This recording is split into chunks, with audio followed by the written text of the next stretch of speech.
Everyday English Podcast by English Talking Today. Hello, and welcome back to English Talking Today. I'm your host, Mary, and I am so glad you decided to spend some time with me today. We're going to dive deep into a topic that I know is on almost everyone's mind when they're learning English: speaking and conversational fluency. It's one thing to read a book or pass a test, but it's a whole different ballgame when you have to hold a smooth, natural conversation with a native speaker or even a fluent non-native speaker. Today, I want to talk you through a comprehensive strategy, a roadmap really, to make your English conversations not just correct, but truly smooth, natural, and engaging. We're going to cover 7 essential, practical steps you can start implementing right now, why speaking is so crucial, and some common pitfalls you should definitely sidestep.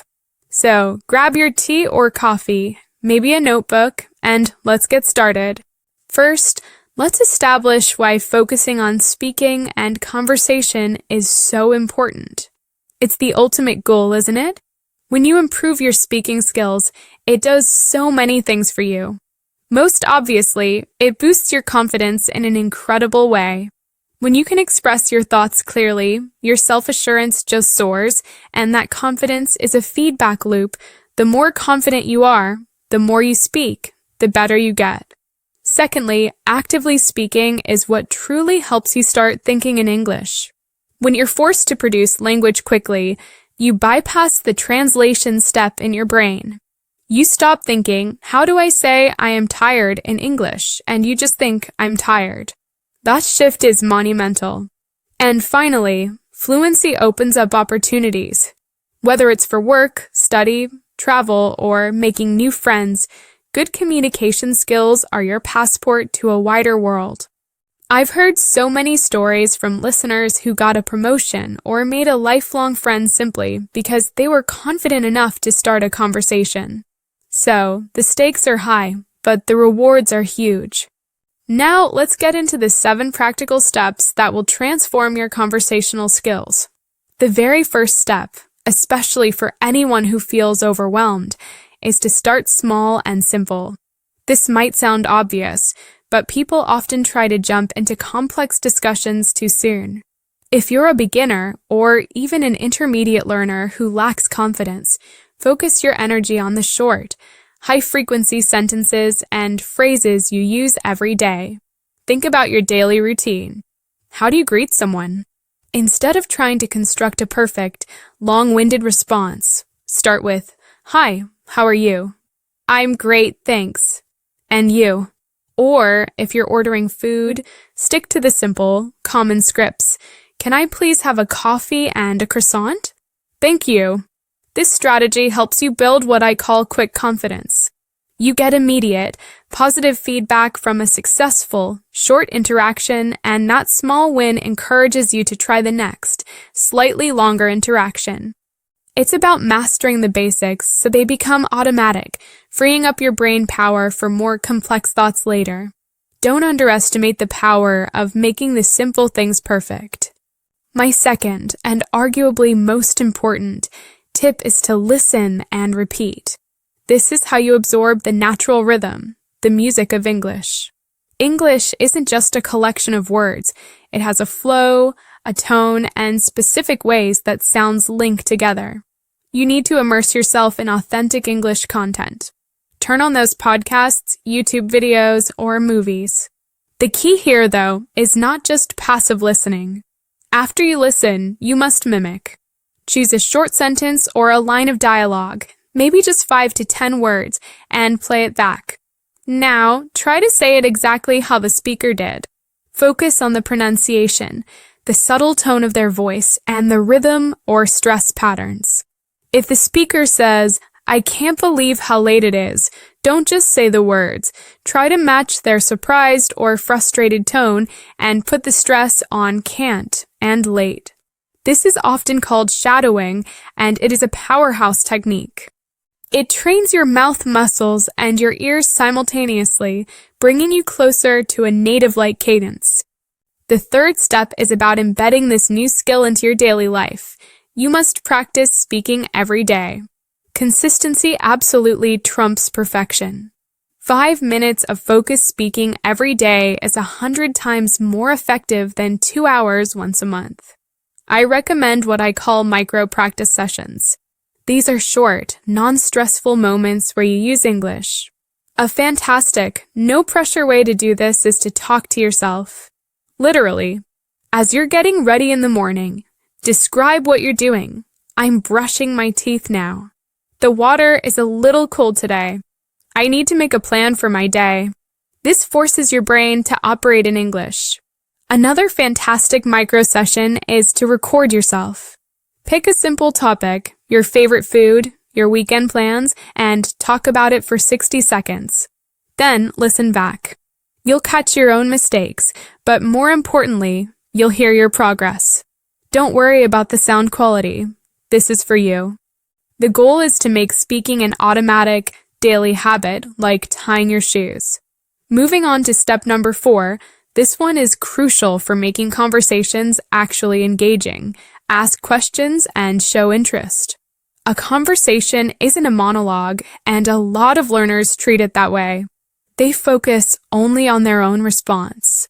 To keep the dialogue flowing naturally, you need to invite the other person in.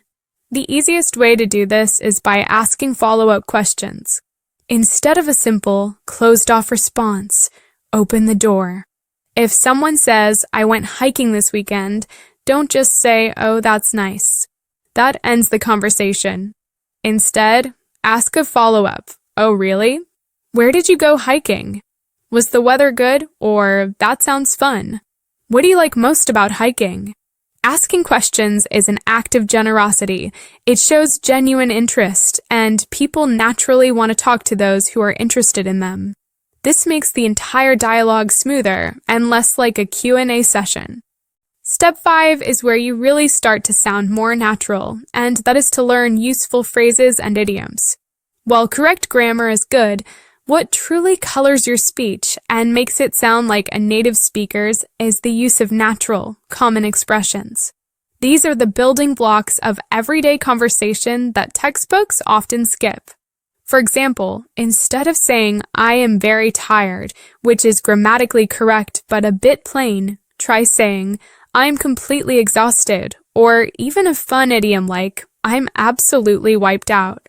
If someone asks how you're doing and things are just okay, instead of saying, "I am fine," you could say, "I'm hanging in there," or "I can't complain." These expressions don't just add color. They convey a lot of meaning and emotion with just a few words. My suggestion here is to have a dedicated notebook or digital list just for conversational chunks. When you hear a phrase on a podcast that you like, write it down and try to use it within the next 24 hours.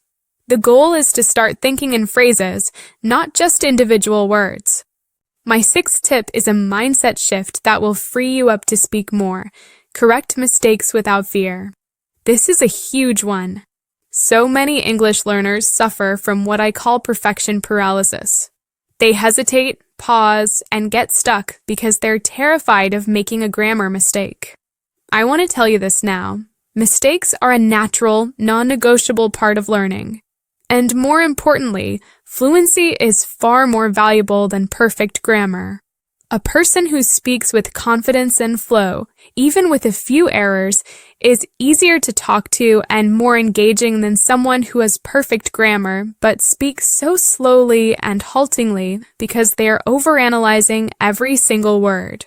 Don't stop a conversation because you said, "I go to park yesterday," instead of, "I went to the park."